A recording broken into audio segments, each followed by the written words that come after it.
함께 나눌 말씀은 로마서 6장 8절에서부터 14절까지의 말씀입니다. 로마서 6장 8절에서부터 14절까지의 말씀, 우리 한 절씩 교독하고 마지막 절을 함께 읽도록 하겠습니다. 8절 제가 먼저 읽겠습니다. 만일 우리가 그리스도와 함께 죽었으면 또한 그와 함께 살 줄을 믿노니, 이는 그리스도께서 죽은 자 가운데서 살아나셨음에 다시 죽지 아니하시고 사망이 다시 그를 주장하지 못할 줄을 알미로라. 그가 죽으심은 죄에 대하여 단번에 죽으심이요 그가 살아계심은 하나님께 대하여 살아계심이니, 이와 같이 너희도 너희 자신을 죄에 대하여는 죽은 자요 그리스도 예수 안에서 하나님께 대하여 살아있는 자로 여길지어다. 그러므로 너희는 죄가 너희 죽은 몸을 지배하지 못하게 하여 몸의 사욕에 순종하지 말고, 또한 너희 지체의 불의의 무기로 죄에게 내주지 말고, 오직 너희 자신을 죽은 자 가운데서 다시 살아난 자 같이 하나님께 드리며 너희의 지체를 의의 무기로 하나님께 드리라. 함께 읽겠습니다. 죄가 너희를 주장하지 못하리니, 이는 너희가 법 아래 있지 아니하고 은혜 아래 있음이라. 아멘. 오늘도 말씀과 기도의 자리에 오신 성도님들을 사랑하고 축복합니다. 오늘 본문의 말씀을 통해서 주님의 귀한 음성 듣는 시간 되기를 소망합니다. 사도 바울은 로마서 6장에 들어와서 이제 그리스도와 함께 살고 죽는 것에 대해서 이야기를 합니다. 그러니까 다시 말하자면 그리스도께 대하여서 살고 죽는다라는 것은 그리스도와의 연합을 이야기합니다.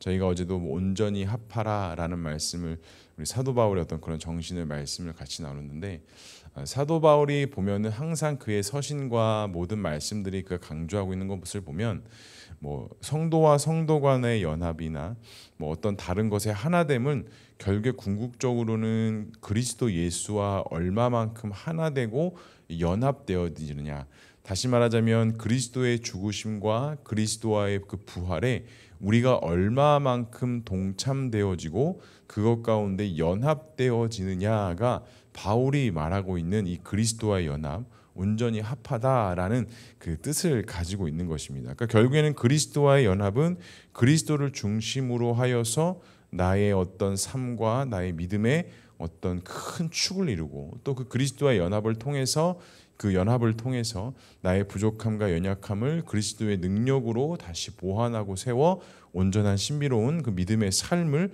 바울이 말하고 있는 그 연합, 그 하나됨이었죠.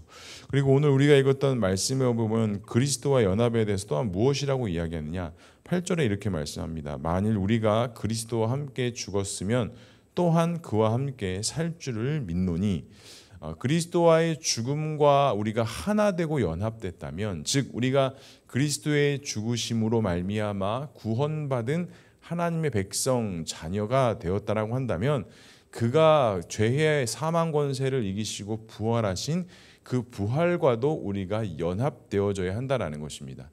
그러니까 성도의 신앙과 믿음이라는 것이 그리스도의 죽으심만을 생각하고 믿는다고 해서 완성되는 것이 아니라, 그리스도께서 십자가에서 죽으심과 동시에 그 죄와 사망 권세를 이기시고 부활하셨기 때문에 그가 살아나심까지의 그 연합의 과정이 우리의 구원, 우리의 믿음의 완성이다라고 할 수 있습니다.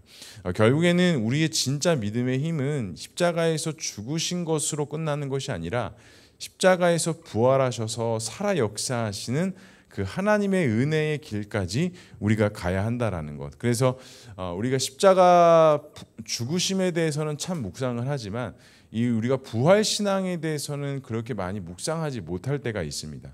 하지만 기독교의 신앙의 궁극적인 방향은 부활 신앙이거든요. 죽음의 신앙이 아니라 부활 신앙이 궁극적인 목적이기 때문에 그리스도와의 신비로운 연합은 바로 그 부활까지의 연결성을 가지고 우리의 마음과 우리의 방향성이 죽음으로 끝나는 것이 아니라 부활로서 완성된다라는 것을 분명히 우리의 신앙 가운데 있어야 된다라는 것입니다. 그리고 9절에 이어서 이렇게 말씀합니다. 이는 그리스도께서 죽은 자 가운데서 살아났음에 다시 죽지 아니하시고 사망이 다시 그를 주장하지 못할 줄을 알미로라. 그러니까 바울이 지금 이제 부활 신앙을 이야기하는 것은 사망이 우리를 주장하는 것이 아니라 어떠한 끝 마무리가 우리를 주장하게 하는 것이 아니라 우리를 주장하게 하시는 것은 그리스도의 부활하심, 살아나십니다. 그 그리스도께서 살아나셨기 때문에 우리가 그 부활의 은혜로 살아가는 것이다 라고 이야기하는 것이에요. 그리고 10절에도 이어서 이렇게 말씀합니다. 그가 죽으심은 죄에 대하여 단번에 죽으심이요 그가 살아계심은 하나님께 대하여 살아계심이니 죄에 대하여서는 단번에 죽고 부활은 하나님의 뜻을 이루는 영원한 부활로서 예수님께서 승리하셨다라는 것을 말씀합니다. 그리고 이제 이어서 말씀에 사도 바울이 궁극적으로 말하고자 하는 것이 11절에 등장을 합니다. 이와 같이 너희도 너희 자신을 죄에 대하여 죽은 자요 그리스도 예수 안에서 하나님께 대하여 살아있는 자로 여길지어다 라고 말씀합니다. 죽어있는 자로, 죄에 대하여서 죽어있는 자로 생각할 것이 아니라 그리스도 예수 안에서 하나님께로 대하여 살아있는 자로 여길지어다 라는 말입니다. 이 말은 무엇이냐면 결국에는 우리가 죄의 구속과 속박 아래 있는 것이 아니라 우리는 그 죄에서 해방됐고 그리스도가 말씀하신 참 자유와 참 구원의 은혜 속에 우리가 나아간다라는 것이죠. 이것이 우리의 삶 속에 실제적으로 연결이 된다라고 한다면 우리가 어떤 좌절과 실패감 속에서 우리가 살아가는 것이 아니라 우리는 이 땅 가운데서 죄의 아래서 살아가는 것이 아니라 우리는 은혜 아래 있고 부활의 영광의 은혜 안에 있으니 이 땅에서 우리는 주저앉아 있고 실패하는 인생이 아니라 앞으로 나아가는 승리하는 인생을 살아야 한다라는 것입니다. 제가 많은 분들과 이야기 나누고 특별히 우리 자녀들과 이야기를 나누다 보면 자꾸 이렇게 뭔가를 빨리 해결하려고 하는 그런 관점들이 많이 있는 것 같아요. 그래서 희망이 보이지 않으면 어떤 빛이 보이지 않으면 내가 할 수 없는 것 또 어떤 가능성이 보이는 것 같으면 내가 할 수 있는 것이라고 생각하지만 이내 또 마음이 주저앉아 버리는 그러니까 결국에는 현실 속에서 세상 속에서 보이는 것이 기준이 되어져서 이것은 할 수 있는 것, 할 수 없는 것 이렇게 생각하는 사고체계가 어떻게 우리 자녀들이 가지고 있는 사고체계일 수도 있고 또 심지어 어른된 우리들도 그와 같은 사고의 체계들 속에서 이런 세상에서 살아갈 수 있습니다. 하지만 우리가 하나님을 믿는 그리스도인 성도라고 한다면 우리가 자꾸 어떤 그러한 굴레 속에 갇혀 있어야 되는 것이 아니라 어떤 세상 속의 굴레 안에 갇혀 있어야 되는 게 아니라 그것을 뛰어넘는 믿음과 신앙 안에서 우리가 믿음으로 바라보는 부활신앙의 참된 모습이 우리의 삶이 되어져야 된다는 것이에요. 그래서 부정보다는 긍정을 할 수 없다보다는 할 수 있다라는 것을 또 우리가 불가능하다라는 것보다는 가능하다라는 마음과 생각을 가지고 그런 자세와 믿음으로 이 세상 가운데 믿음의 길을 걸어가는 것이지 믿음으로 나아간다라고 이야기하면서 세상 사람들이 바라보는 기준과 어떤 그런 잣대를 가지고 우리가 나아간다면 절대로 우리도 믿음으로 살아간다라고 말할 수 없다라는 것이죠. 그래서 오늘 바울도 이야기하는 거예요. 너희도 너희 자신을 죄에 대하여 죽은 자로 여기고 그리스도 예수 안에서 살아있는 자로 여길지어다. 살아있는 자가 뭡니까? 죽어있는 자가 무엇이겠습니까? 우리는 마치 세상 속에서 죽어있는 자로 살아가는 모습들이 있는데 오늘 바울은 분명히 얘기하는 것은 살아있는 자로 여기라는 거예요. 우리가 예수 그리스도께서 우리의 죄를 위해서 죽으셨고 단번에 부활하셨기 때문에 우리를 살아있는 자로 여겨야 되는 것이 죽어있는 자로 여기면 끊임없이 그 굴레에서 우리가 벗어날 수 없다라는 것입니다. 사랑하는 성도 여러분, 나는 죽어있는 자로 세상을 살아가고 바라보고 계십니까? 아니면 살아있는 자로서 세상을 바라보고 살아가고 계십니까? 간절히 바라기는 오늘 바울이 이야기하고 또 예수님께서 그렇게 하셨던 것처럼 죄에 대하여 굴레에서 살아가는 것이 아니라 우리는 생명으로서 새 생명으로서 살아가는 그리스도인으로 이 땅 가운데에서 그 생명의 법 아래 은혜로 살아갈 수 있는 저와 우리 모두가 될 수 있기를 주님의 이름으로 간절히 축복합니다. 그렇다면 두 번째로 그럼 우리가 무엇을 바라보고 따라야겠습니까? 12절에 이렇게 말씀합니다. 그러므로 너희는 죄가 너희 죽을 몸을 지배하지 못하게 하여 몸의 사욕에 순종하지 말고 그러니까 그리스도께서 우리의 죄를 위해서 죽으셨고 부활하셨으니까 그러므로 너희는 어떻게 되냐? 죄가 너희 죽을 몸을 지배하지 못하게 하라는 거예요. 죄의 아래 있지 말라라는 거예요. 죄의 아래 우리는 있을 수가 없다라는 거예요. 그리고 몸의 사욕에 순종하지 마라. 육신의 정욕에 따르지 말고 어떤 세상의 기준과 세상의 방법에 너희들이 따르거나 순종하지 말라라고 말씀하십니다. 그럼 우리가 무엇을 따라야 되느냐? 13절에 이어서 말씀합니다. 또한 너희 지체의 불의의 무기로 죄에게 내어주지 말고 오직 너희 자신을 죽은 자 가운데서 다시 살아난 자같이 하나님께 대하여 너희 지체를 의의 무기로 하나님께 드리라. 여기서 의의 무기로 하나님께 드리라. 너희의 지체를 죄로 인하여 내어주지 말고 살아있는 자같이 하나님께 대하여 의의 무기를 하나님께 드리라.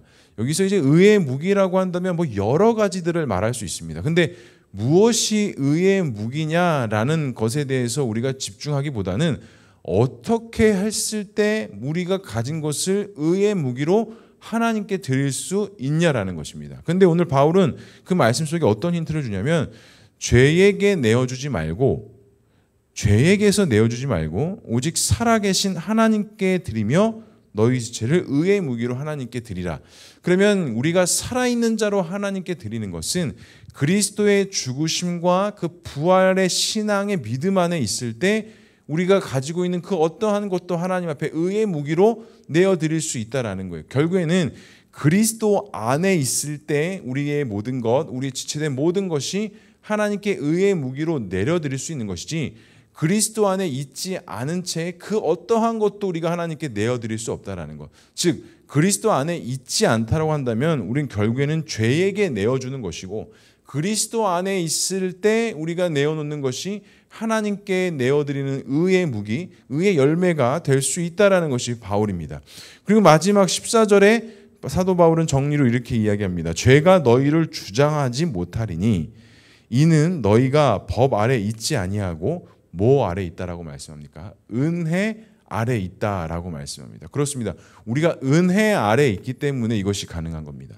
어느 조항과 규례와 조율에 있었다면 우리는 불가능했겠죠. 왜냐하면 그 조항과 조율이라는 것은 1부터 10가지의 조항이 있다면 그것에 부합됐을 때 가능한 것인데 우리 자체가 그 어떠한 율법과 그 어떠한 조항에 부합될 수 있는 존재들이 아닙니다. 그렇게 우리는 연약하고 나약한 존재들이기 때문에 하나님이 만약에 그런 조항의 법칙으로 우리를 다스리셨다면 아마 단 한 사람도 하나님 앞에 믿음으로 설 자가 없었을 것입니다. 그런데 바울이 그것을 분명히 알았기 때문에 우리는 그런 법 아래 있는 자들이 아니라 하나님 안에 은혜 아래 있는 자들이기 때문에 그 은혜 안에 우리가 서야 한다라는 것이죠. 그래서 그 기준이라는 것이 나의 어떠함에 있는 것이 아니라 바로 주 안에 예수 그리스도 안에 하나님 안에 있다라는 것을 바울이 오늘 말씀을 통해서 다시 한번 강조하고 있는 것입니다. 성도 여러분, 우리 역시도 하나님의 은혜 아래 있는 자들입니다. 우리가 어떠한 조항과 율법과 기준 아래 있는 자들이 아니라 우리는 은혜 아래 있는 자들입니다. 그렇기 때문에 은혜 안에 있는 자들은 이 세상을 살아가는 방법도 은혜로 살아야 되고요. 이 세상 속에서 하는 그 무엇도 무엇 관계하는 모든 것 상관하지 않고 우리가 해야 되는 방법은 은혜로서 해야 한다라는 것입니다. 절대로 어떤 다른 어떠함의 기준, 어떠함의 조항, 율법의 내용들이 아니라 우리가 분명히 그 은혜 아래 있음을 기억한다면 우리가 세상을 바라보는 눈, 특별히 사람과 지체와 교회를 바라보는 눈도 그 은혜 아래서 바라보고 은혜로서 나아갈 때 그것이 주 안에서 하납되어지는 것, 주 안에서 우리가 죽음과 부활의 신앙으로 연합되어질 수 있는 믿음의 길인 것을 기억하시고 오늘 하루도 우리가 살아가는 세상 속에서 은혜로 살아갈 수 있는 저와 우리 모두가 될 수 있기를 주님의 이름으로 간절히 축복합니다. 기도하겠습니다.